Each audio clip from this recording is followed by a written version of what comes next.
All right, video number two. This,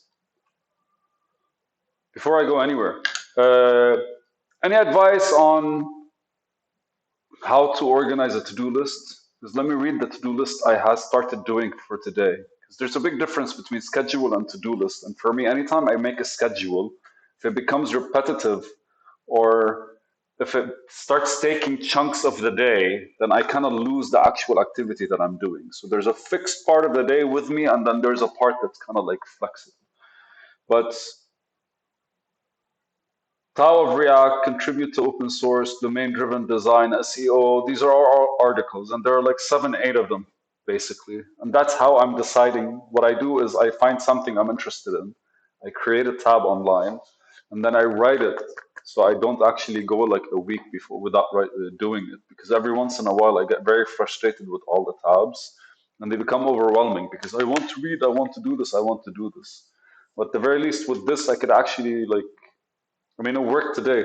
The past week, I've been doing it. Like, this is one that was done today. This is one that was done like last week. It's just like write random stuff, and anytime I scratch them, I feel kind of like all giggly.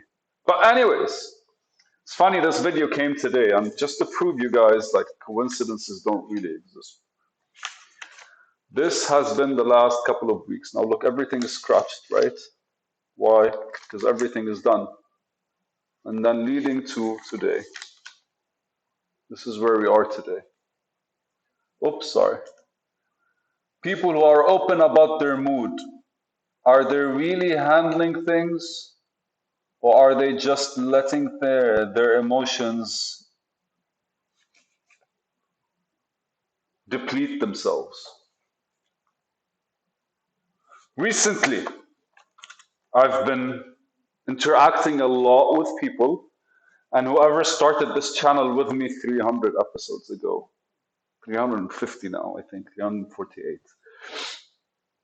The reason I started this channel is because initially I wanted to start kind of like building towards a community and eventually like figure out how I could approach the online world, because society has become very much I want to do what I want to do and I want to go do what I want to do. And to actually hang out, you either have people that are close to you or you have to go find your niche groups. And you can't find them in society. But basically, you can, but yeah, it's like a lot of effort, especially given the way we've gotten used to living over the past 4 or 5 years. Super funny because that's literally my startup, right? Like my entire startup and my concept is how can I actually like gamify society in a way where everyone could actually succeed through going and doing the things they want to do, knowing full well that they're going to be meeting the people that they would want to meet. But like incentives and all kinds of like different things. So as I converse with people, most of the times what I'm realizing is a lot of people are open and understanding when they are not really in the best of moods. Ups and downs, lefts and rights, and all that shit. And it's funny because there are like movements now and all that good stuff online around the whole just I can't give a fuck, I don't care anymore, I don't want to like be handling things that like I don't know, it's just like it's a whole lot of emotions. And everyone's kind of like, as long as I am outwardly stating that I'm in a bad mood and I made a mistake, it doesn't really, then it's okay. At least I'm not like the people that don't accept they made a mistake, don't accept they're in a mood, don't accept they're frustrated. And it's funny because this happened today. Like I literally was asking a question, and in the morning, man, the video of the morning was about emotions. And so I asked a friend of mine because she wanted to like go through some form of emotions and let she wanted something special to be this year. I have no idea what exactly she wanted because I understood something completely different. And today I realized I had a completely different idea than what she did. But anyways, what we discussed, I'm not gonna do it. Let's go somewhere else. I have my family members that get upset. And when they're upset, they make it a point that they're upset. When they actually make it a point that they're upset, all of us right now can't say shit anymore because she is an adult enough. Those are the words. She is enough of an adult to admit that she's in a bad mood. So my question is, or he's, actually it's a he, it's not a she. He's an adult enough to admit that he's in a bad mood. So I think I asked the question. I was like, okay, and then what? I admit that I'm in a bad mood. And then what? I'm still being moody. I'm still being an asshole to everyone around me. And I'm still not really actually like doing anything about my mood. And thus the actual note came about. Like people who are open with their mood, are they really handling things? Because they're open with their mood, right? Like friends of yours go like, I'm in such a bad mood today. Don't talk to me. I'm pissed off before I drink my coffee, all that kind of shit.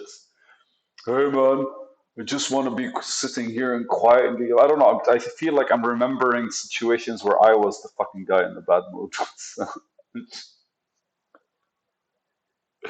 Although it is true, but like though brings out the question like, have I ever actually handled my mood or my emotions that brought out that mood?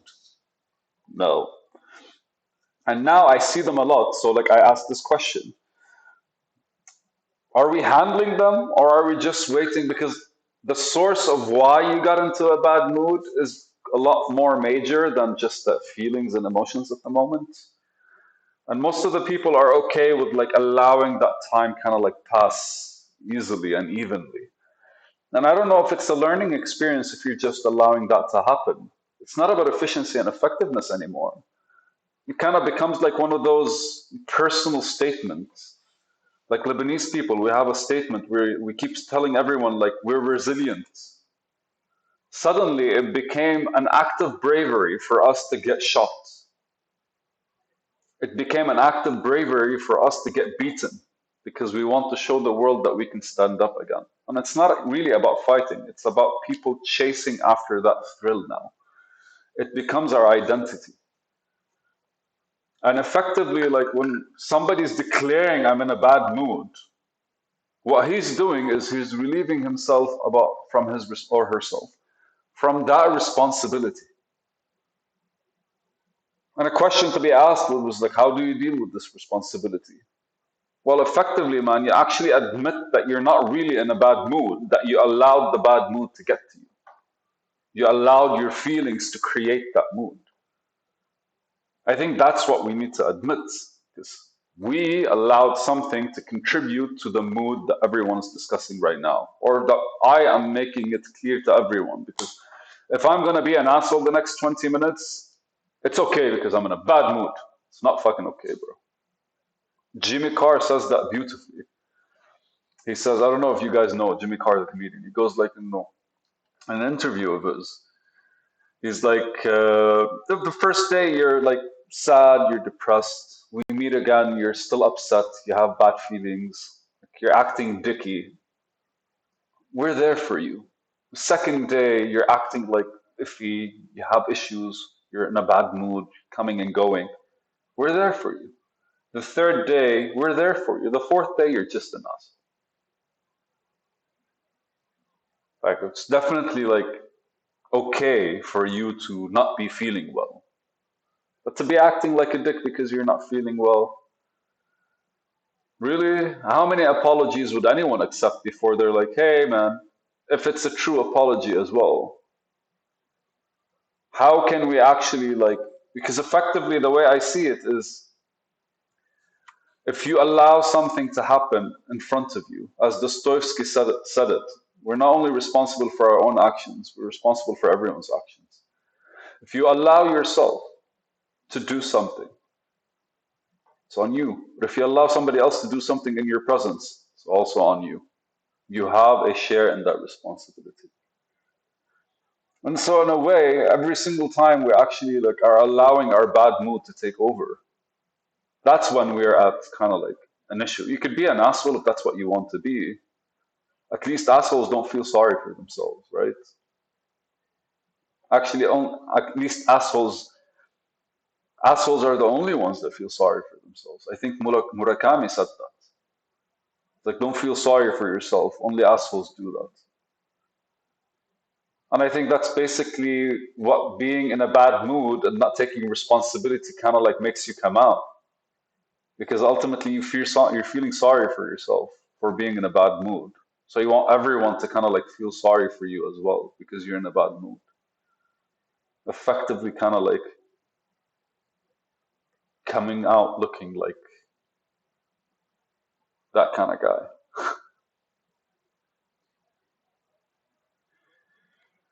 Yeah, it's just letting your emotions dissipate themselves will allow them to come over and over again, to repeat themselves over and over again.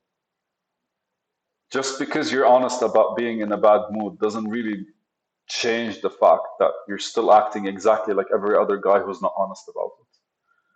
The only difference is you actually have some consciousness, maybe some narcissistic consciousness that kind of like builds up to be like, oh, I was in a bad mood, so it's okay for me to have acted that way, or it was okay for me to just, again, people don't really have to be assholes by cussing at you and fucking with you. They could just be assholes because they're not really allowing anyone else to feel better. We've all had these people in our lives. We've all been these people in our lives and others' lives as well.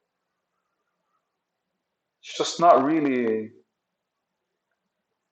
yeah, it's just the labeling because we get to fuck around with it and like kind of like get away with it. It's a video, isn't it?